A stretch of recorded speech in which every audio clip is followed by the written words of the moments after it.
Hello guys, welcome to my Instagram. Tá achando aqui um microfone novo, tá? Então não estranhe não. Não me diga! A dica de hoje é uma dica bem legal. Eu quero ensinar vocês a diferenciar a pronúncia da palavra tossir em inglês e a palavra café. Joey, can I get some coffee? Se parece bastante. Em inglês, a palavra tossir, você pronuncia assim, cough, cough. E a palavra café, você diz coffee, coffee.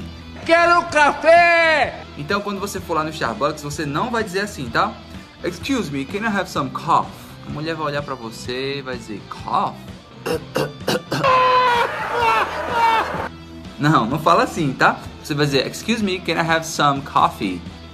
Coffee, tá? Preste atenção. Fica com essa dica pra você e a gente se encontra no próximo vídeo. Um abraço. Quero café! Quero café! Quero café!